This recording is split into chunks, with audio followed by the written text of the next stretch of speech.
gracias por tu misericordia.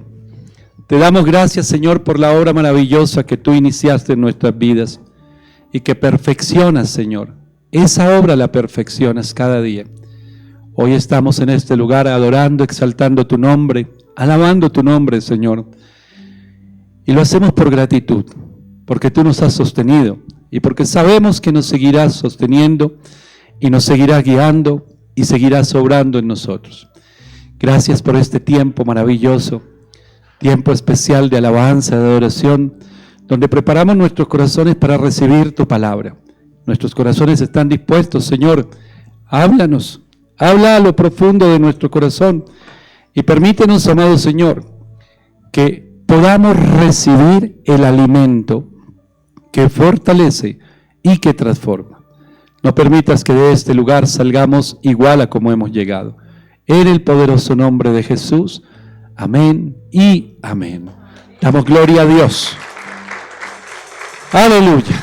Yo le doy la bienvenida en esta mañana, le invito a que tome asiento y le doy la bienvenida a este primer servicio familiar y a todas las personas que se conectan desde diferentes lugares con este tiempo de palabra. Quiero recordarles que aquí en la sede norte de Casa de Amor y Restauración estamos todos los días miércoles a las 6 de la tarde, los viernes a las 9 de la mañana y estamos también los domingos a las 8 y a las 10 de la mañana. Voy a invitarle a quienes están acompañándonos en este lugar, bueno, y a los que nos están escuchando, que vayan conmigo a la palabra de Dios, al Evangelio de Lucas, al capítulo 5. El título del mensaje en la mañana de hoy es Un resplandor, un resplandor. Y vamos a hablar en los dos mensajes en esta mañana, que van a ser diferentes. Vamos a hablar de la esperanza, qué es la esperanza y qué es lo que quiere arrebatarnos el enemigo. El significado, la definición de la palabra esperanza, es una expectativa segura y activa en las promesas de Dios. El significado en un diccionario bíblico. Expectativa segura y activa en las promesas de Dios. Mirando en un diccionario común y corriente, dice creer que algo es posible, estado de ánimo optimista. Viendo la definición de la palabra esperanza, podemos entender por qué el enemigo quiere arrebatarnos la esperanza. Porque la palabra de Dios dice, por ejemplo, en el Valle de los Huesos Secos, cuando está ese ejército del Señor, el pueblo de Dios, pero el profeta está viendo, digámoslo, un cementerio abandonado. Huesos por todos lados. ¿Qué es lo que ves? Huesos, huesos por todos lados. Entonces profetiza, diles que escuchen palabra de Dios, que así dice el Señor, los huesos se unen y empiezan a salir los músculos y la piel, y dice el Señor después de que todo está formadito el cuerpo, pero le falta algo, falta espíritu. Entonces habla el Espíritu para que venga sobre ellos. Y luego dice el Señor, este es mi pueblo que se encontraba en esa situación, o lo veíamos de esa manera, porque había perdido la esperanza. Cuando alguien ha perdido la esperanza, entra en una condición muy difícil, hermano. Y el enemigo nos arrebata la esperanza porque nosotros perdemos la visión o la expectativa, esa expectativa segura y activa en las promesas de Dios. Cuando hay problemas, todos hemos pasado por problemas, hermano. Nadie puede decir aquí, yo nunca he tenido una situación, y tenemos esos problemas en diferentes áreas, en nuestra salud, en la economía, en el hogar, en la relación de pareja, hermano, en todas las áreas de nuestra vida. Y en el momento en que vienen esas aflicciones, lo que habla de nuestro carácter es cómo reaccionamos y cómo respondemos. Por eso debemos ejercitar la fe todos los días. Si no ejercitamos la fe, nos coge débiles, como decimos por ahí cuando algo lo cogió débil. Y nos coge débiles la situación y entonces entramos en una situación, hermano, la desesperanza es como caer, pensemos como si cayera en un pozo, o entrara en un proceso donde solo lo que hay alrededor es sombras y oscuridad. Y eso es todo lo contrario a lo que nosotros somos, porque somos ¿qué? Somos luz en medio de tinieblas. Es decir, que nuestra esperanza debe ser lo que nosotros más a través de la fe ejercitamos, la fe y la esperanza, para que nos permita ver o las situaciones vengan lo que vengan, no nos apabullen, no nos arrinconen, sino que podamos responder con fe. Entonces, cuando entramos en ese proceso, hermano, y el enemigo roba la esperanza, entramos en una condición. Vamos en un camino que es el camino de Dios, de las promesas de Dios, de los planes de Dios, de los propósitos de Dios, y nosotros vamos avanzando en ese camino. La Biblia nos prepara, el Señor mismo lo dice. En el mundo tendrán aflicciones. Aflicciones, la traducción literal sería pérdidas. Van a tener momentos de pérdida, van a tener momentos de dolor, y en ese momento ustedes van a confiar en mí y se van a fortalecer en mí. Los llamo a eso. No los estoy librando de los problemas, no los estoy librando de las situaciones, sino que les voy a dar la fortaleza en medio de los problemas y en medio de las situaciones para que ustedes puedan seguir avanzando. Esa es la esperanza que tenemos. Y el Señor nos da una visión, y esa visión nos permite entender que así vengan tormentas y dificultades, todavía, hermano, hay cosas que vamos a ver, y las vamos a ver hechas en nuestra vida, en nuestros matrimonios, en la vida de nuestros hijos, porque todavía no han ocurrido. Pero hay una palabra de parte de Dios, y esa palabra que hay de parte de Dios me fortalece. Entonces el enemigo quiere que yo pierda la esperanza en esa palabra de Dios, y lo que hace no es venir por los laditos a ver si me hace perder la esperanza, sino que viene con toda su fuerza, con todas sus mentiras y con todos sus engaños para que yo quite la mirada de la visión que Dios me ha dado, y entonces vea el panorama, lo que le decía ahorita, sombrío y oscuro. Entonces voy por el camino de Dios, Él va abriendo camino donde no lo hay. La palabra de Dios es luz que va mostrándome ese camino. Yo voy avanzando, los momentos son difíciles, van pasando cosas, pero yo estoy fortalecido en el Señor. Entonces puedo alabar a Dios, entonces puedo seguir declarando con fe, hablar con fe, con confianza en mi hogar. Yo sé que las tormentas que iniciaron en un momento van a terminar, y el enemigo le da y le da y le da, y viene por un lado y viene por el otro y viene por el otro, y lo que quiere es que yo pierda la esperanza. Entonces, cuando pierdo la esperanza es como si me apagaran la luz, ya no puedo ver nada, entro en ese camino sombrío, y en ese camino sombrío y en ese camino oscuro, hermano, es lo que conocemos hoy en muchas vidas, es ese camino de depresión y desaliento que anda tantas personas. Cuando usted escucha a la gente con ese desaliento, con esa depresión, con esa opresión que hay sobre su vida, con esa tristeza, que cuando le pregunta cómo está, nada más tienen que sacar fuerzas para decir, bueno, así sea, para decir, ahí, pasándola, o más o menos, ya siente usted que esa persona está como, sin esperanza.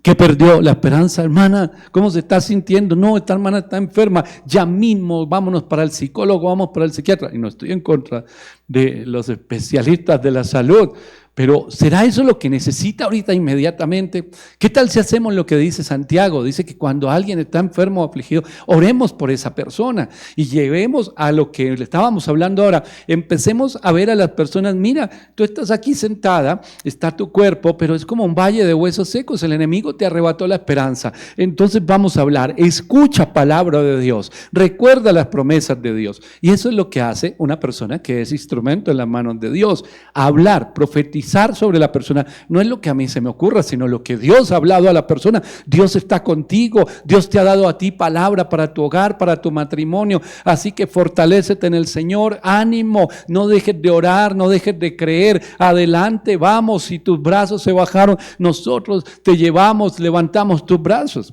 Eso ya es lo que es la comunidad cristiana. Y vemos a muchas personas hoy en ese desaliento y en ese desánimo dentro de las congregaciones. Recibimos palabra, pero seguimos en las mismas tinieblas, seguimos en la misma oscuridad, porque el enemigo que trabaja en nuestra mente, recuerden siempre, el campo de batalla es la mente, entonces no solo vino el problema, no solo vino la tormenta, la situación que yo estoy viviendo, que estoy viendo, sino que él se encargó, después de mostrarme esa mentira, de empezar a golpear todos los días, de lanzar dardos para que yo no pueda ni siquiera reaccionar y levantar mi mirada y mi corazón al Señor. Yo quiero tomar hoy como ejemplo, en los dos mensajes, en los dos servicios, a un hombre, a Pedro. El apóstol Pedro, conocemos su historia y vamos a empezar desde allí, desde ese llamado en el capítulo 5. Es un hombre pescador, familia de pescadores, es un hombre trabajador. Si usted le dijeran de todo lo que usted ha leído del apóstol Pedro, ¿cómo lo definiría? ¿Con qué palabras definiría usted la vida de este hombre? Él era impulsivo, él era frentero, él era comprometido, él era un hombre recio y era un hombre que cuando tomó una decisión en el capítulo 5, el versículo 11, de seguir a Jesús, lo hizo con todo su corazón. Claramente, cuando usted ve, desde el versículo 8 vamos a leer, dice la Biblia, viendo esto, Simón Pedro cayó de rodillas ante Jesús diciendo, apártate de mí, Señor, porque soy hombre pecador, porque por la pesca que habían hecho, el temor se había apoderado de él y de todos los que estaban con él. Y asimismo de Jacobo y Juan, hijos de Zebedeo, que eran compañeros de Simón, pero Jesús dijo a Simón, no temas, desde ahora serás un pescador de hombres. Y cuando trajeron a tierra las barcas, dejándolo todo, le siguieron. Un hombre que tomó una decisión en su vida, hermano, es una decisión firme, esto es determinación. Y tomó la decisión firme en su vida de seguir a Jesús. Y tomó la decisión firme en su vida de seguir a Jesús porque ese hombre en ese momento tuvo una revelación. No solamente cuando le dijo al Señor, ¿quién dicen los hombres que soy yo? Tú eres el Hijo de Dios. No solamente fue en ese momento. Aquí él ya había visto algo. No era normal lo que estaba ocurriendo. Cuando él mira la pesca, su carnalidad, su parte natural, habría podido decir, gloria a Dios, puedo pagar mis impuestos, pagar el arriendo, el mercado de un mes completo para mi casa. Pero este hombre, en vez de mirar la provisión que había ahí, miró hacia Jesús y entendió y reconoció quién era él. Y reconociendo quién era él, cayó de rodillas. Es el Hijo de Dios, yo soy un pecador. Hay personas que reconocen ante quién están. Ejemplo, allí mismo en el Evangelio de Lucas podemos ver al leproso que vino y postró su rostro en tierra. Había multitudes, pero la gente lo veía como un profeta, como el hijo del carpintero, como un buen orador, como un buen conferencista, pero reconocer quién es Jesús es el principio. Pedro en ese momento lo vio, lo vivió y se rindió. Y luego de ese llamado, se da cuenta usted que él dijo, bueno, yo me voy detrás de él, no hay vuelta atrás. ¿Qué significaría que va a convertirlo en pescador de hombres? En ese momento Pedro no lo entendía, no lo sabía y sin embargo fue y se consagró al Señor. Fue persistente y fue activo, hermano. Yo te sigo, yo me voy contigo, yo voy a dejar todo lo que para mí era mi vida hasta este momento y me voy a dedicar a aprender y a ver qué significa eso de ser pescador de hombres.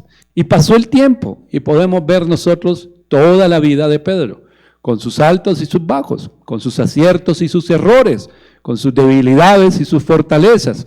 Pero llegó el momento, y hay un momento en la vida de Pedro y en nuestra vida, que esa lealtad que nosotros profesamos va a ser probada, hermano. Va a ser probada. La Biblia habla de Deuteronomio, por allí en el capítulo 8, el Señor dice que llevó a su pueblo por el desierto, para probar qué había en sus corazones y si ellos habrían de serle fieles a Él. En otras palabras, si se merecían sí o no entrar a la tierra prometida. Y sabemos cómo terminó la historia. Una generación murió, excepto dos hombres, Josué y Caleb, que fueron probados y ellos pasaron esa prueba. Hermano, dice la Biblia por allí en Génesis 22 que el Señor probó la fe de Abraham. ¿Y qué le pidió? Nada más y nada menos que sacrificara a su hijo. Entonces nosotros miramos y diríamos, pero Dios, ¿por qué hace ese tipo de cosas? ¿Acaso Él no sabe y no nos conoce? ¿Cómo así que nos va a estar probando a cada tanto? No, Él nos conoce y Él sabe muy bien cómo somos y Él nos va perfeccionando. Lo dice Pablo en la carta a los Filipenses, que esa buena obra que Él comenzó la va perfeccionando. Pero al perfeccionarla, estando y el amor tan grande que el Señor nos tiene, entonces Él nos va permitiendo a nosotros tener como una evidencia también en nuestra propia vida y de pronto dice, oye, tú hablas mucho de fe y tú hablas mucho de lealtad y tú hablas mucho de fidelidad y tú hablas mucho de la obra de Dios y te la pasas hablando que tú eres un verdadero cristiano y hablas mucho y mucho de Dios por aquí, Dios por allá, tienes tus redes sociales llenas solamente de cosas de Dios. Pero tu corazón no está al 100. No, que sí está al 100, Señor. Te lo aseguro que sí. Para las que sea estoy contigo. No, te voy a probar que no. Y en esa prueba te garantizo algo. Yo estoy contigo. No te sientas mal cuando veas que tu reacción no es lo que tú esperabas. ¿Por qué? Porque tú todavía no has pasado por procesos. Hermano, estamos haciendo un taller de evangelismo los días jueves y los días sábados allí en Gran América. Y estábamos hablando de todo ese proceso. Ayer tuvimos la charla de la formación, cómo el Señor capacita. Y la capacitación no está sentado en la iglesia o en un salón de clase. La capacitación misma arranca desde el momento que el Señor nos formó en el vientre de mamá. Y todas las cosas que se viven a lo largo de la vida, así todavía no estemos en la iglesia ni conozcamos el plan y el propósito de Dios, todo eso hace parte de la capacitación para generar una sensibilidad, para enseñarnos a depender de Él. Bueno, son muchas cosas. Y hablaba con los hermanos y les dije, esto no es para tenerle miedo, todo lo que habla el apóstol Pablo en las cartas a los Corintios no es para tenerle miedo, sino para cada día acercarnos más al Señor y saber que en Él hay respuesta. Nuestra vida espiritual va a ser probada, lo dice la palabra. Todo lo que nosotros hacemos va a ser probado. ¿Por qué? Porque el galardón es demasiado grande y el galardón no es algo terrenal. El galardón, mi hermano, es la vida eterna. Las bendiciones que el Señor ha hablado a nuestra vida son parte del equipamiento o la añadidura o lo que nosotros necesitamos para pasar este cortito tránsito en esta tierra, porque vamos de regreso a casa, a una eternidad, ojalá en la presencia del Señor, ojalá en ese cielo nuevo y en esa tierra nueva, ojalá estemos encaminados allí. Pero la Biblia establece que hay un camino, y es un camino para valientes, y es un camino que va a tener sus dificultades, algunas por el enemigo, puestas por el enemigo, para entorpecer, y otras permitidas por Dios para que nosotros aprendamos a depender de Él. Entonces está Pedro, lo vemos allí, sigue a Jesús, se compromete, se consagra, no hay vuelta atrás, el hombre está firme con el Señor, pero el Señor le habla, Pedro, tu lealtad va a ser probada.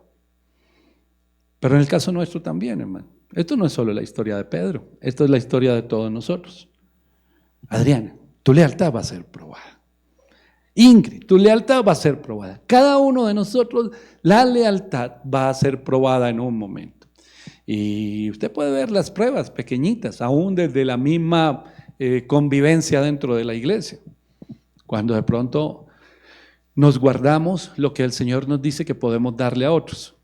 Y no hablo solo de cosas materiales o económicas, hablo de tiempo, hablo de amor, hablo de tanta palabra que nosotros hemos recibido en la vida. Porque recibimos y recibimos y recibimos palabra y de lo que recibimos damos. ¿Pero a quién le damos? Porque muchas veces le damos la espalda. Y le damos la espalda a la persona que necesita. No, pero yo afuera le predico a la gente. ¿Cómo usted convive con los hermanos de la iglesia, por ejemplo? El servicio también hace parte de esto. Y si yo me molesto porque no me saludaron, y si yo me molesto porque no me programaron, y si me molesto por esto o por lo otro, y doy la espalda y no me interesa mi responsabilidad, lo que tengo la responsabilidad con las personas, sino que yo digo, no, primero yo, ahí estoy siendo probado. Y ahí el Señor me está mostrando, mira, tú todavía tienes muchas cosas que cambiar, pero eso sería un tema del carácter. Hoy estamos hablando de la esperanza. Y vamos a ver en el Evangelio de Lucas también, en el capítulo 22, el momento en el que el Señor habla y anuncia la negación de Pedro. Esto está en el versículo 31 en adelante. Dice la Biblia, dijo también el Señor, Simón, Simón, he aquí Satanás os ha pedido para zarandearos como a trigo, pero yo he rogado por ti que tu fe no falte, y tú, una vez vuelto, confirma a tus hermanos. Él le dijo, Señor, dispuesto estoy a ir contigo, no solo a la cárcel, sino también a la muerte. Y él le dijo, Pedro, te digo que el gallo no cantará hoy antes de que tú niegues 3 veces que me conoces. Ya hablamos un poquito, el tiempo no nos daría para hacer un estudio completo de la vida de Pedro, un día lo hacemos en la radio, pero ya vimos más o menos cómo era su carácter, sobre todo su carácter, lo que lo caracterizaba a él, lo impulsivo, lo frentero que era en algunos momentos. Hermano, imagínense que él está completamente convencido. Él está confiado en algo. Yo no le voy a fallar. Esa es su convicción. Yo a Jesús no lo voy a dejar. Yo a Jesús no le voy a fallar. Y esa convicción, igual le digo, la historia de Pedro es la de todos nosotros, esa es la misma convicción que tenemos nosotros. No vamos a fallarle. ¿A quién no le vamos a fallar? Bueno, no le vamos a fallar a Dios. Yo estoy firme con el Señor, pero si lo desobedezco todo el tiempo, ¿cómo que no le estoy fallando? ¿Cómo que no? Si mis actos lo niegan. Ese es el ateísmo en la práctica. Con mi boca soy cristiano. Mi cuerpo está el domingo en el templo, pero el resto de la semana mis actos niegan la existencia. Ni siquiera me llevan a la desobediencia, sino que niegan la existencia de Dios. Como si yo fuera Dios y no existiera el Señor. Bueno, entonces no le voy a fallar a Dios, Pero ¿cuántas veces decimos, no le voy a fallar a mis hijos? ¿Y cuántas veces decimos, no le voy a fallar a mi pareja? No le voy a fallar a mi esposa, no le voy a fallar a mi esposo. Eso conmigo estén seguros. Y si viene alguien y le dice, oye, ¿sabes una cosa? Tú sí vas a fallar. ¿Cuál sería la reacción, hermano? Y nosotros no somos de pronto tan impulsivos como Pedro, o de pronto hay algunos sí, con un carácter así fuerte. No sea mentiroso, no hable mal de mí. ¿Cómo que yo voy a fallar? Estoy seguro, le aseguro que yo no voy a fallar. No me diga eso, hermano Carlos, que yo voy a fallar, no voy a fallar. Yo estoy convencido, yo tengo la fe, yo tengo la convicción que yo nunca voy a fallar. Y tal vez esa fue la respuesta de él. Por eso le dijo al Señor, no, no, no, no, no. Tú no le estás hablando a uno de estos otros que son miedositos. Yo no soy de ellos. Yo contigo estoy dispuesto a ir a la cárcel. Y no solo a la cárcel, estoy dispuesto a ir a la muerte. Pero el Señor le dice, no, tu lealtad va a ser probada. Es necesario que tu lealtad sea probada. Y en esa prueba de la lealtad, tú vas a fallar. Te lo estoy diciendo yo. Pero fortalécete. Tú mantén tu mirada en mí. Yo ya sé cómo va a ser la cosa.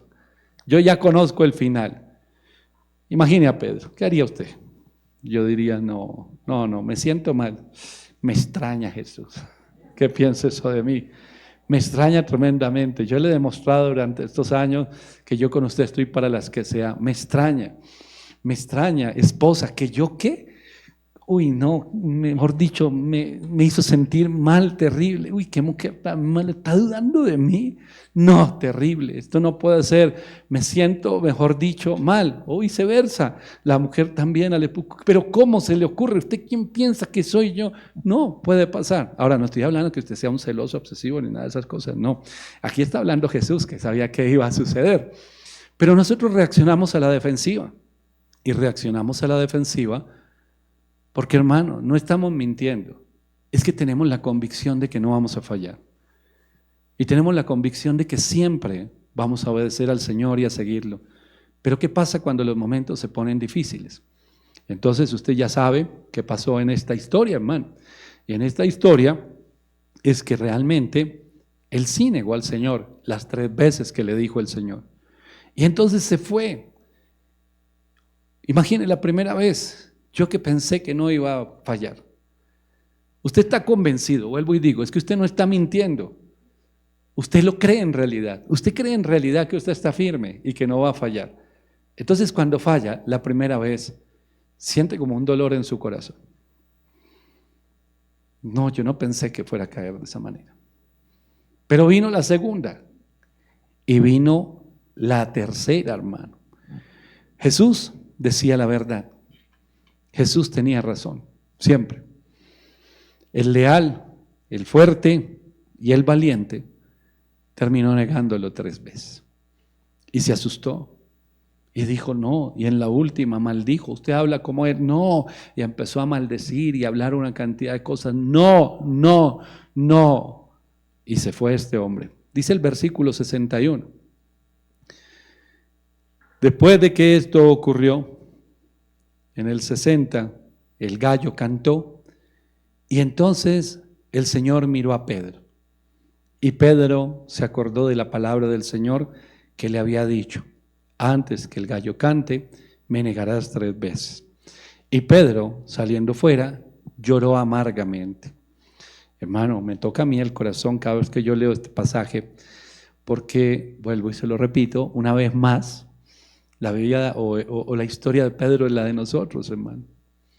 Y entonces mirar uno a aquel, en este caso a Jesús, que se lo había advertido, que se lo había dicho, y mirarlo en todo ese proceso que comenzaba, apenas había sido arrestado, y venía por delante una cantidad de situaciones, y yo estoy mirando a la distancia, y preciso, cuando el gallo canta, hermano, preciso en ese instante, Jesús lo voltea a mirar. No dice nada el Señor, está allá en su proceso, pero lo voltea a mirar, claramente diciendo, te lo dije, pero no para hacerlo sentir mal, porque Él le dio una palabra, que estaba orando, que estaba intercediendo para que su fe no faltara. Pero por el lado de Pedro, él sintió otra cosa, porque esa mirada de Jesús él habría podido decir, él me lo dijo, y en este momento, en este instante, mi fe está siendo probada, pero no fue así. Él miró a Jesús y se sintió como lo peor. Y esa es nuestra historia, hermano, porque fallamos, porque somos débiles. Y a todas las personas que le decimos que no les vamos a fallar, quizás, porque lo creemos genuinamente, sinceramente, pero le fallamos. Ahora, le fallamos al Señor también. Cuando nos dejamos llevar por el temor, cuando nos dejamos llevar por la cantidad de mentiras y argumentos que el enemigo siembra. Por eso, hermano, usted debe fortalecerse en la oración siempre, porque es lo único que lo va a sostener. Si usted es una persona de oración, multiplique, redoble, triplique, hermano, su oración siempre, nunca será suficiente. La oración es el arma más poderosa. ¿Recuerdan ustedes en Getsemaní, el Señor ya le había dicho a ellos que oraran y que velaran, porque la carne era débil, pero ellos estaban tan cansados que durmieron? Ya el Señor al final dijo, lo que va a pasar, ya pasa. Y en el Evangelio de Marcos dice en este pasaje que todos huyeron y lo dejaron solo. Pero estaban por ahí en los alrededores. Pedro alcanzó a ver a Jesús. Jesús lo mira y Pedro en ese momento viene sobre él lo que decíamos ahora, ese momento oscuro, esa tristeza, ese desaliento, tanto que dice que lloró, y no lloró de cualquier manera, dice la Biblia, lloró amargamente.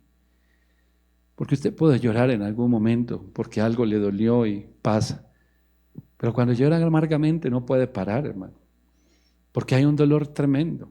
Yo puedo imaginar a Pedro, hermano, que ese leal, que ese fuerte, que ese valiente, en ese momento sintió toda la frustración del mundo. ¿Cómo yo terminé en esto? Y entonces el enemigo aprovecha esa debilidad para caerle. Culpa.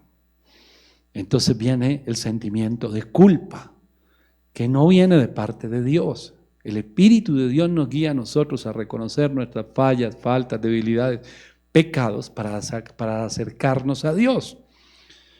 Pero la culpa nos muestra lo malo que hemos hecho para apartarnos de Dios. Entonces viene en ese momento la culpa. Y si a Jesús en un instante le estaban poniendo una corona de espinas, unas tremendas espinas que se clavaban allí, llegaban hasta lo profundo, pues a Pedro le estaban también como clavando, o hablemos de los clavos con los que crucificaron al Señor. En ese momento esas espinas y esos clavos estaban en el corazón de Pedro, mi hermano, así como han estado en el suyo. Porque hay esos momentos donde sabemos que hemos fallado. Y cuando nosotros sentimos que fallamos, ese dolor es profundo en el corazón, hermano. La culpa nos lleva, y ese es un camino, a la vergüenza. La culpa y la vergüenza empiezan a traer una cantidad de imágenes, de recuerdos a nuestra mente, a nuestro corazón, y cada una de ellas es un punzón más, y es un punzón más, y es un punzón más, hasta llegar a la desesperanza. Se perdió la esperanza. Ya no voy a poder levantarme. Y esa es la mentira del enemigo. Todo se terminó. Se terminó mi hogar, mi familia, le fallé a mis hijos, le fallé a mi pareja, me fallé a mí mismo, todo lo que pensé que no iba a hacer, terminé haciéndolo. Y entonces eso empieza a doler. Y ahí viene el lloro amargo. ¿Qué pasa cuando se afectan ministerios, hermano? Cuando el propósito de Dios sobre su vida se ve afectado por todo esto. Nosotros todavía tenemos ese momento y lo hemos pasado, y el que no lo ha pasado, yo le aseguro que usted lo va a pasar, porque su fe debe ser probada. Y entonces, cuando pasa ese momento, hoy en día, en nuestro tiempo, todavía podemos mirar al Señor. ¿Por qué? Porque al que le hemos fallado realmente es a Él. El dolor se manifiesta cuando vemos a nuestra familia, pero el dolor que estamos sintiendo no es por nuestra familia solamente, es porque le fallamos a Él, que es lo más importante. El viernes anterior, tuvimos un servicio de parejas, maravilloso servicio de parejas, que estuvimos toda la semana conversando, hablando allí en el devocional, y yo le hablaba a los hermanos, a todas las parejas que estaban allí, y les dije algo: Todo matrimonio pasa por el fuego, así como nosotros hemos pasado por el fuego. Es que Dios tiene un propósito con nosotros como individuos y tiene un propósito también con nosotros como pareja. A veces pensamos que no hay necesidad y que ya después de casado no pasa nada. No, claro que sí pasa. Y ese matrimonio también pasa por el fuego. Al final del servicio, algunos me dijeron, ahora entendemos cosas que han pasado en el hogar. Claro que sí, eso va a suceder. Y ese tipo de pruebas, vuelvo y le repito, no es porque el Señor ni quiera destruirnos ni hacernos sentir mal. Es necesario para prepararnos para las bendiciones que el Señor va a traer. Claro que fallamos, claro que somos débiles. Y aquí hay alguien que piensa, y si usted ha prometido a todo el mundo, yo no le voy a fallar, yo no le voy a fallar. Hoy en día tenga claro que sí, va a fallar. Entonces Pedro se siente en su momento más oscuro y se va. Los discípulos se van, se encuentran. ¿Y ahora qué? ¿Qué pasó aquí? Le dedicamos 3 años de la vida a seguir a Jesús. Estuvimos, comimos juntos, aprendimos, vimos milagros, vimos señales, pero ahora no entendemos algo. No entendemos cómo Él murió en la cruz y nos quedamos desamparados. Listo, estamos pensando en comunidad, pero pensemos lo que había en el corazón específicamente de Pedro. Ellos huyeron. Marcos dice, hablando de él mismo, que hasta desnudo salió corriendo. Él se dejó hasta la ropa del miedo que tuvo. Hermano, pero piensa en Pedro. Claro, todos huimos, pero yo tengo algo adicional que quizá los otros no saben, pero yo sí lo sé. Él me dijo que yo iba a fallar, que lo iba a negar. Y yo le dije que no. Y mi convicción era que no. Pero me llené de miedo. Ahora, esto no lo saben. Estos están a la expectativa. Pero alguno diría por allá, pero él dijo que volvería. ¿Será que sí vuelve o no vuelve? ¿Será que resucita? ¿Será que no? ¿Será real? Dios mío, ¿qué es lo que está ocurriendo? Había confusión, había temor. En ese momento era la hora oscura de todos, pero más oscura para Pedro. Porque en su mente y en su corazón, y usted puede leer eso en casa por allá en Juan 21, en la actitud que él tuvo cuando Jesús llegó allí, en ese momento en su corazón estaba listo. Pensemos que Él resucita y Él regresa. Los otros tuvieron miedo y se fueron. Pero yo lo abandoné.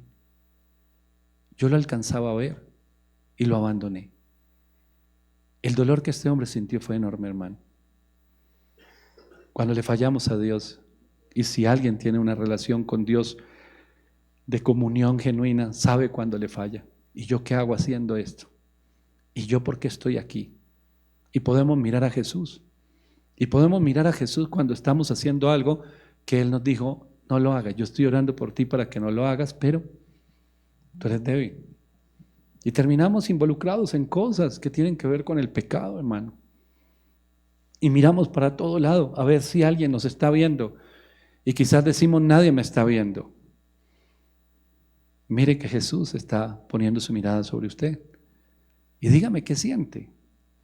Es el momento oscuro, porque entonces el enemigo, vuelvo y repito, viene con la culpa, con la cantidad de argumentos. Miren, el que era el más fuerte, el que era el más bravucón, el que era el más guerrero, el que no le tenía miedo a nada. Pero allí estaba Pedro. Y el Señor sabía cómo se sentía él.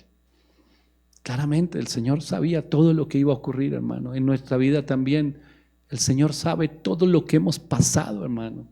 Y todo lo que va a suceder, que usted no lo sabe, yo tampoco lo sé, Él lo sabe. Y si vamos a ser débiles en algún momento, y si vamos a darle la espalda a Él, y si un día decidimos mejor por nosotros. Pedro pensó primero en él, me van a hacer daño, me van a matar, me van a torturar. Yo pienso primero en mí. Yo le dije a él que estaría, pero mejor no. Y hoy muchos lo hacen. Y dejamos nuestro lugar y el llamado lo tenemos como poca cosa y damos la espalda al Señor y decimos, no, todas las cosas están bien. Yo le invito a que mire a Jesús, no para que se sienta culpable, porque ese no es el propósito. La mirada del Señor no era la mirada de acusación o de decirle, ya no estás en mis planes. No, todo lo contrario. Él lo miró como diciéndole, yo te lo dije, pero igual también te prometí que tú eres uno de los míos, tú eres un pescador de hombres y yo no te voy a dejar. Y eso es lo más tremendo. Eso es lo más tremendo. Sentir el amor de Dios, hermano. Yo te dije que tú eras mío. Sé dónde estás, sé en qué condición estás ahorita, pero yo no te voy a soltar ahí. Tú tranquilo, tú confía, porque sé que el enemigo quiere en este momento aplastarte y anularte y hacerte sentir que, mejor dicho, lo que te queda es quitarte la vida o que irte quién sabe para dónde.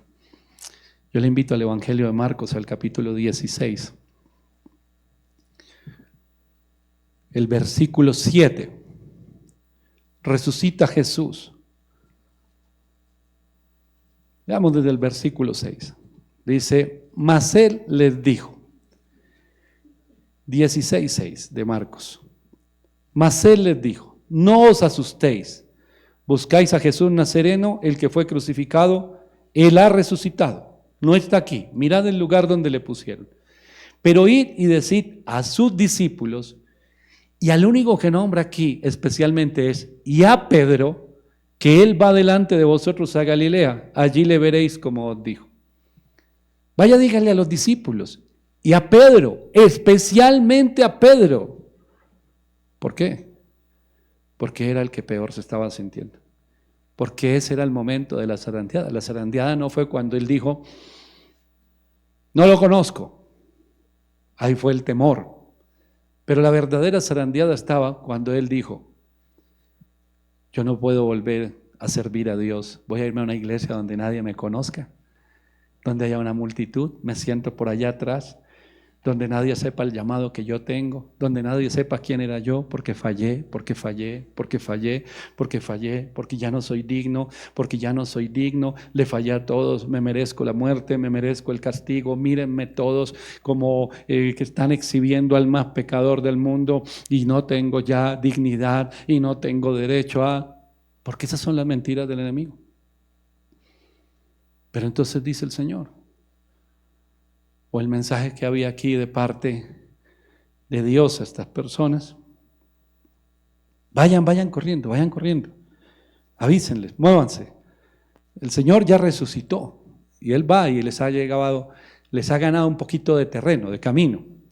Así que movilícense, muévanse, porque la expectativa es segura y activa en Él, eso es la esperanza. Muévanse, vayan rápidamente, porque Él va adelante. Y díganle a los discípulos, a todos, y especialmente a Pedro. Especialmente Él necesita escuchar esta palabra. Cámbiale el nombre, hermano. Vaya, díganle a todos, y especialmente a Diego. Tremendo. Y especialmente a Omar. Yo sé que el que lo más necesita es ahorita. ¿Por qué? Porque esa palabra, especialmente a esta persona, se convierte en un resplandor en medio de la oscuridad. ¿Estás viviendo tu momento más oscuro? Necesitas ver un resplandor. Necesitas ver luz al final del túnel. Necesitas que algo alumbre tu vida. Y esta palabra la alumbra. Ve y dile, especialmente a él, que el Señor lo espera. Ve y dile especialmente a él que el Señor regresó y que viene a darle instrucciones a todos, pero a él especialmente quiere hablarle. Por eso le digo, lea en casa Juan 21.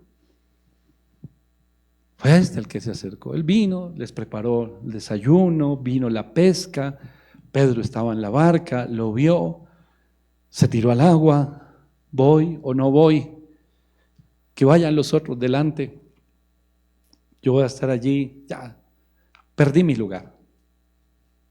Perdí mi lugar, hermano. El Señor sabía que usted iba a ser débil. Lo que no justifica, pero Él lo sabía.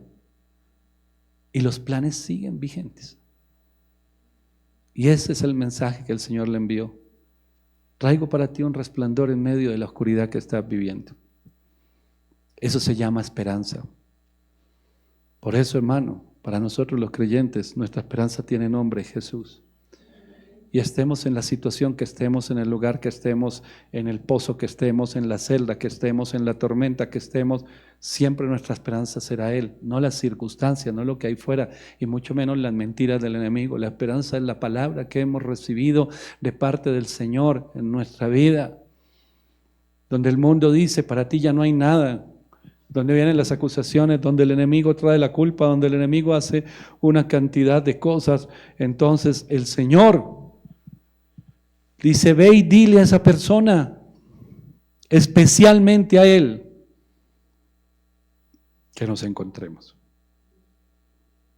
que se mueva, que para él todavía hay, que apenas las cosas están comenzando, que yo sabía lo que él iba a hacer, pero no por eso dejó de amarlo, y no por eso lo que le dije al comienzo, que sería un pescador de hombres, ese plan no se ha terminado. Ese propósito no se ha terminado. Y se encontraron. Y el Señor habló con él. Y cuando habló allí en Juan, le habló 3 veces, ¿me amas? Esto yo le explicaba hace poco, el tipo de amor, y en el griego original, le estaba hablando él de un amor comprometido, y la respuesta de Pedro era un amor de amistad. Y por eso le decía, no. ¿Me amas? Nuevamente. Y a lo último, no, Señor, tú lo sabes. Y le da una gran instrucción. Estaba restaurándolo con esas preguntas, con su presencia. ¿Y qué hay del siervo, qué hay del discípulo a que tú amas? ¿Y a ti qué te interesa él? Tú tranquilo. No, pero es que hay otros mejores que yo, Señor. Es que hay otros que son mejores. Hay otros que no cayeron como yo caí. Sí, pero a ti no te interesa ellos. Yo te estoy hablando a ti. A pesar de tu debilidad, de tu caída, de lo que haya pasado, tú tienes un llamado. ¿Tú sabes cuál es el significado de la palabra llamado? Propósito. Por eso hablamos tanto nosotros los cristianos del propósito. Cuando usted ve a alguien que tiene vocación para algo, esa palabra también significa lo mismo, propósito. Tengo vocación para esto y esto, ahí hay un propósito. Y los dones y talentos que Dios le dio. Cuando hablamos de llamado, hablamos de propósito. Bueno, pero eso lo veremos ahorita en el otro servicio. Entonces el Señor lo que le recuerda o le manda a decir es que el llamado continúa. El propósito continúa. Que en ese tropiezo no se acabaron los planes de Dios.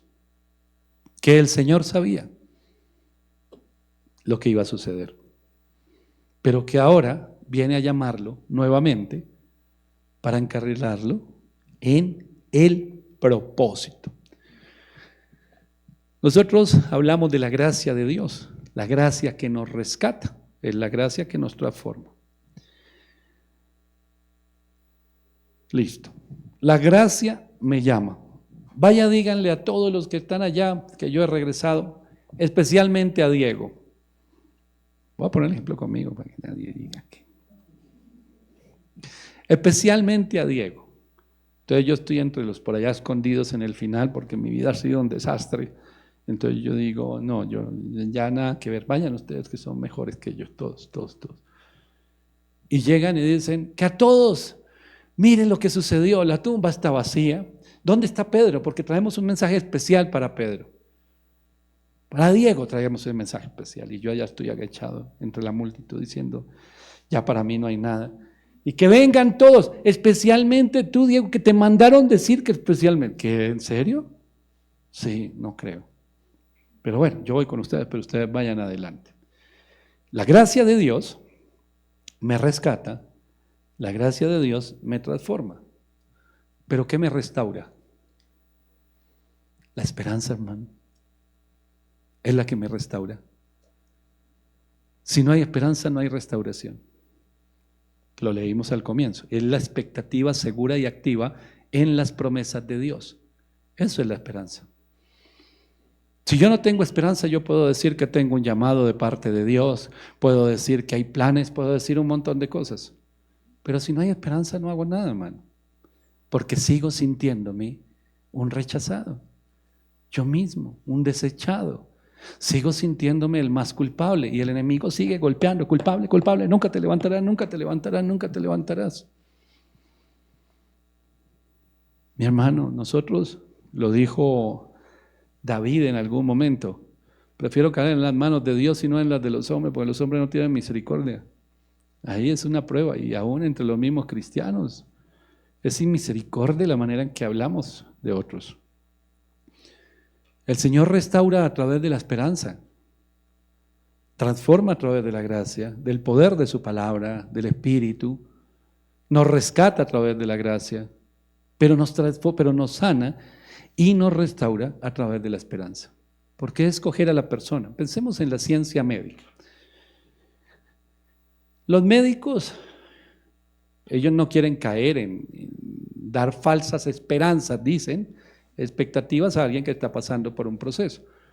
Entonces, la mayoría de las noticias son duras y difíciles. Vamos a entrar a un tratamiento. Si usted cree en algo, péguese a lo que usted crea, a lo que sea. Pero nosotros somos la ciencia y no le vamos a dar falsas expectativas. Lo que usted tiene es mortal, punto. Si la pasa al otro lado, eso será un milagro de cualquiera, de lo que usted crea. Son ambiguos, ellos no se van a comprometer con esto. Pero Dios sí se compromete. Él sí se pone como garante y dice, yo te di una palabra. Todas las situaciones, circunstancias que estás viviendo son adversas. Lo que ves es como si te clavaran un puñal. Lo que escuchas, mejor dicho, es como si te pusieran la corona de espinas a ti. Pero mira a Jesús, Él te está mirando y Él te está recordando algo. Mis planes para ti están intactos. ¿Lo crees? Entonces empieza la esperanza a fortalecerse. La expectativa segura y activa. Yo estoy seguro, yo creo en sus promesas. No me quedaré en la lona, no me voy a quedar ahí. Mi hogar no se va a destruir, la vida de mis hijos, el enemigo no va a destruir a mis hijos, ni a mis generaciones. ¿Qué tiene usted? Si es en Cristo y en la palabra del Señor, tiene esperanza. Si es en usted, tiene muy buenas intenciones, pero no le alcanza, porque cuando vea las cosas difíciles, se viene al piso. Pero cuando hay una expectativa en Cristo, hermano, en su palabra, hay fortaleza. El Señor nos restaura a través de la esperanza. Lo que el mundo dice que no es posible, pero Dios ha dado la palabra. Confía en la palabra de Dios, porque ni la ciencia, ni el mundo, ni absolutamente nada tiene la última palabra, solamente el Señor. Pedro es restaurado por la esperanza. Fallé, pasé por mi hora oscura y el Señor me levantó. Por eso las cartas de Pedro tienen un tono y una connotación, hermano. Lo voy a invitar a la primera carta de Pedro.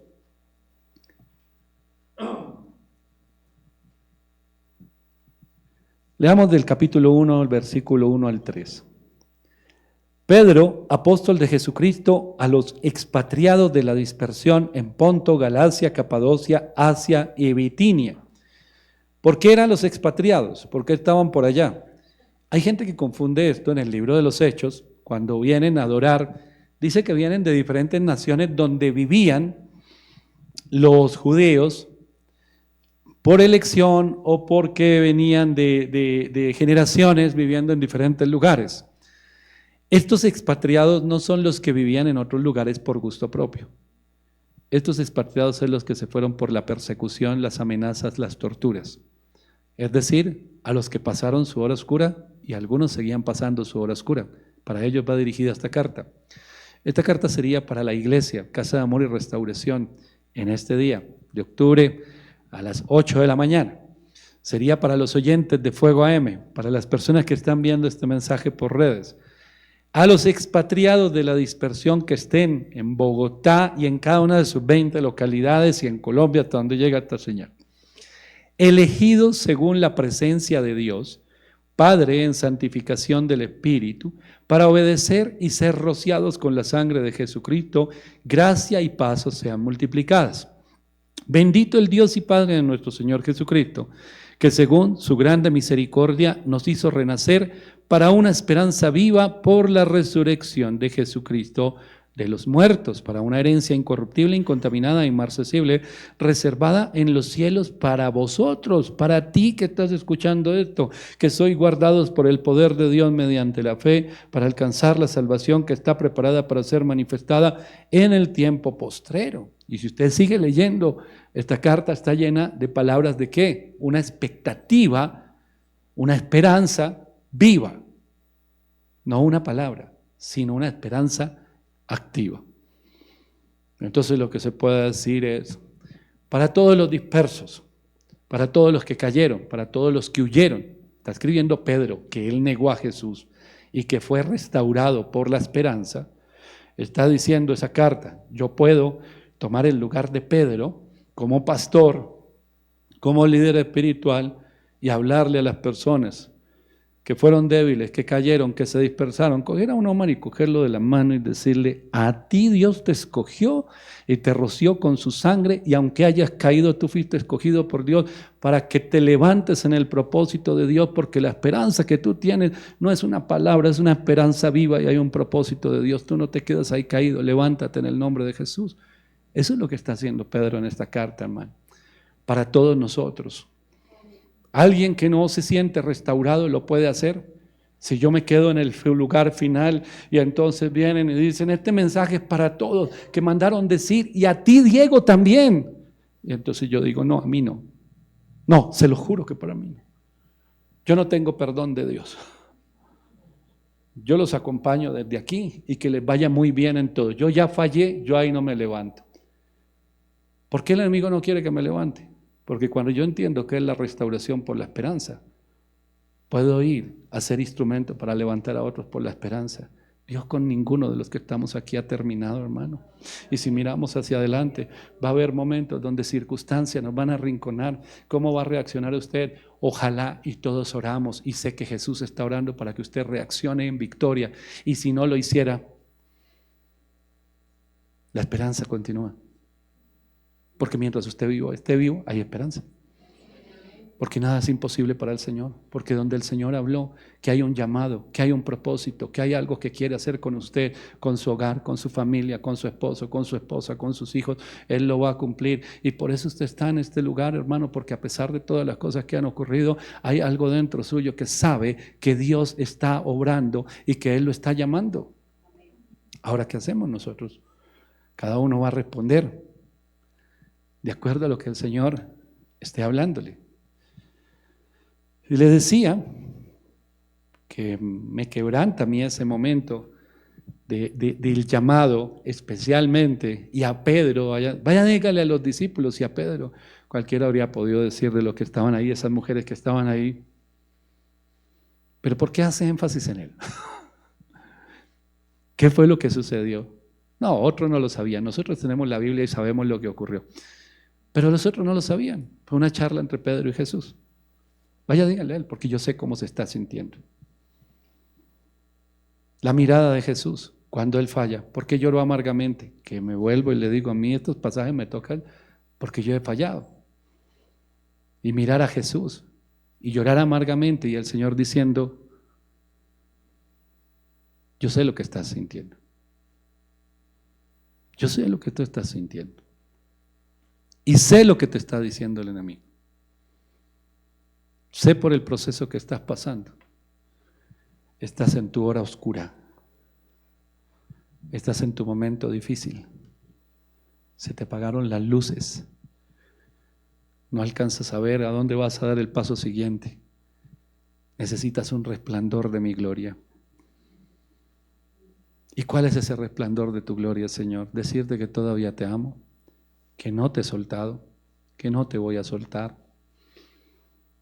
y que a pesar de la debilidad que tuviste, todavía vas a ser un pescador de hombres, y que a pesar del momento que pasaste, todavía estás en mis planes, y voy a enviar por ti a quien necesite enviar, a donde necesite enviar, irán por ti para recordarte que tu vida tiene un propósito, para recordarte que el Señor ya te dio la victoria, para recordarte que hacía ya un dolor profundo en tu corazón porque sentiste que algo se clavaba allí. El Señor te sigue amando. Yo le invito a que incline su cabeza, hermano, y vamos a orar. La esperanza es la que restaura, Señor. Gracias por tu palabra. Porque cuando usted pierde la expectativa, se le nubla la visión y siente que todo se terminó en un momento, quizás sale a esconderse y quizás dice, Dios ya no quiere nada conmigo. Pero yo le digo en el nombre de Jesús, que el Señor todavía recuerda la promesa que le dio. A Pedro le dijo, ven, sígueme, tú vas a ser un pescador de hombres. Él ya había vuelto a la pesca. Él ya pensaba cómo regresar después de esos años a trabajar, a hacer otra cosa. Pero el Señor le recordó, tú eres mi siervo. Díganle especialmente a Él, díganle especialmente a Él. Que aún yo recuerdo la promesa que le di. Él es el pastor. Ella es la mujer que va a bendecir a muchos en el nombre de Jesús.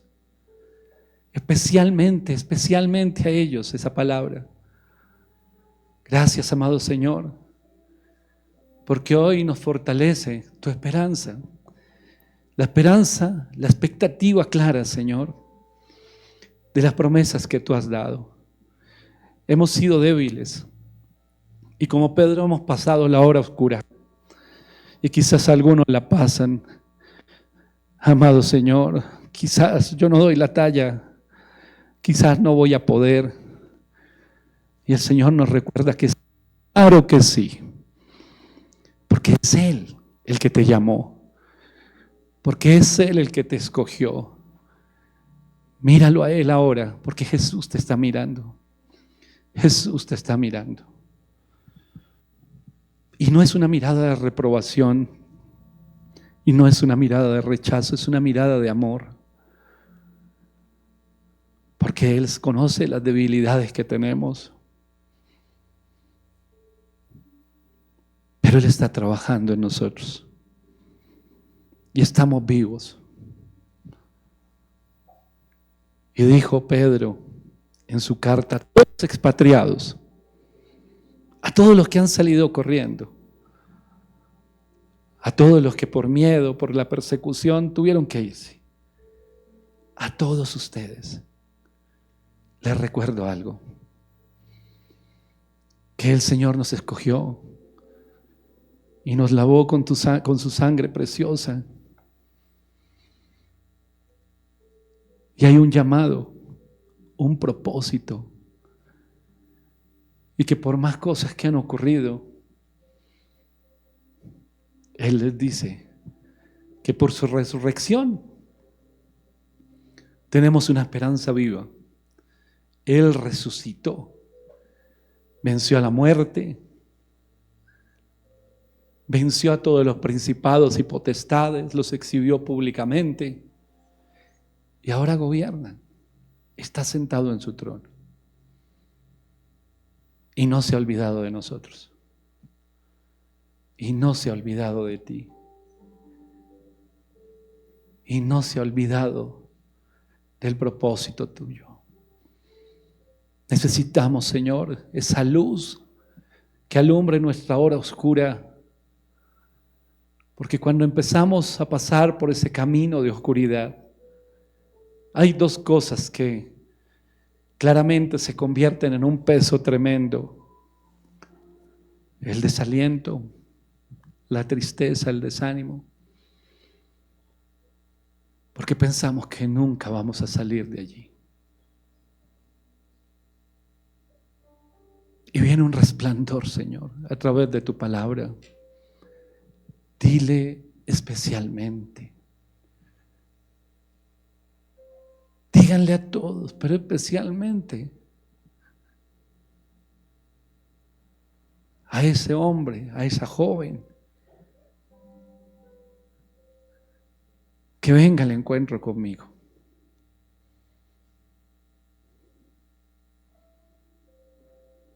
Porque yo soy su esperanza.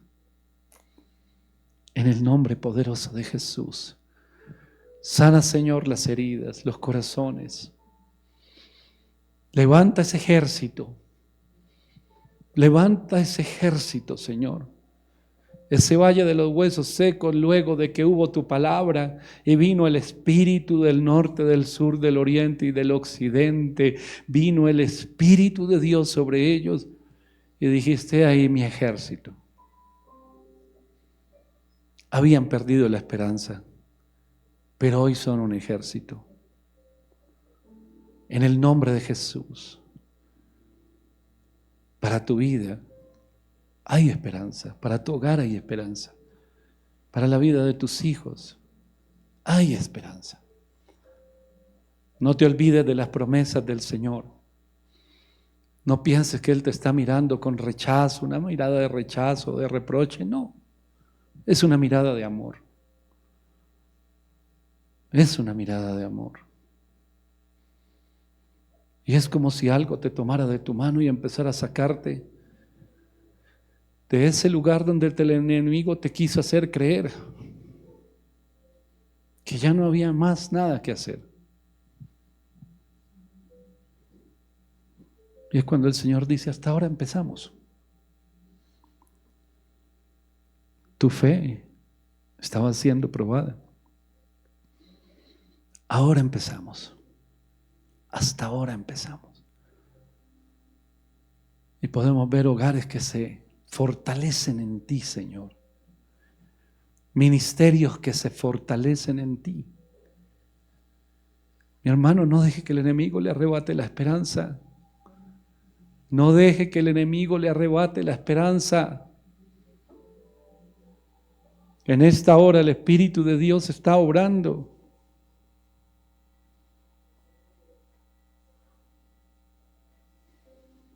Todo vuelve a comenzar en el nombre de Jesús.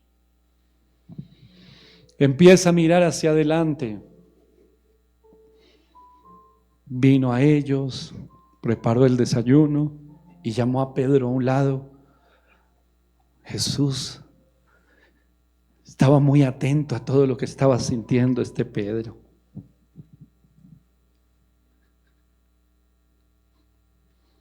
Y así nos llama a un lado a nosotros.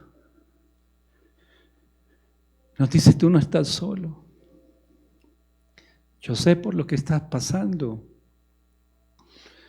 La hora oscura es la culpa. La hora oscura son todos esos dardos que el enemigo te ha lanzado. Pero aquí estoy para recordarte que fui yo el que te escogí. Y que te conozco muy bien.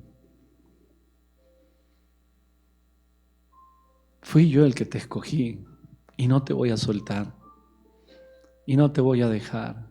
Te dije que ibas a ser un pescador de hombres y yo te voy a guiar. Aquí estoy para ti. Y el Señor nos hace a un lado, hermano, para recordarnos: aquí estoy para ti, yo soy tu esperanza. Mírame a mí. Mírame a mí y avanza y camina y cree y confía. Déjame orar en tu corazón. Este va a ser un testimonio, claramente, y vas a bendecir a muchos. Y así como tú estás siendo restaurado por la esperanza, vas a ser instrumento en mis manos para ir a donde otros y levantarlos y decirles: yo pasé por esa hora oscura como tú la estás pasando, varón. Pero allí fue el Señor y me alcanzó, no me dejó solo, ni me dio la espalda, ni pasó por encima mío, ni me desechó. Allí estuvo el Señor para decirme: yo soy tu esperanza. Y esa esperanza es la que restaura. Así que levántate en el nombre de Jesús, confía en Dios, camina con Él y no dejes que el enemigo se salga con la suya, porque Él fue vencido en la cruz de Calvario. Oro por todos los hogares de esta iglesia, Señor, por todos los varones, por todas las mujeres que necesitan, Señor, ver ese resplandor, Señor, en sus vidas. Tu palabra, la esperanza que viene, Señor, por tu palabra. Gracias, Señor, porque hoy es un nuevo comienzo. Hoy es un nuevo comienzo. Esas palabras sanaron a Pedro y estoy seguro que a ti también. Ve al encuentro con Jesús. Él te está esperando, Él se adelantó y te está esperando. Él te está esperando. Ahora terminamos este servicio, pero más tarde cuando vayas a casa, búscalo, Él te está esperando. Él te está esperando. Y te está esperando para restaurarte a través de la esperanza. Gracias, Señor. En el nombre de Jesús. Amén y amén. Aleluya.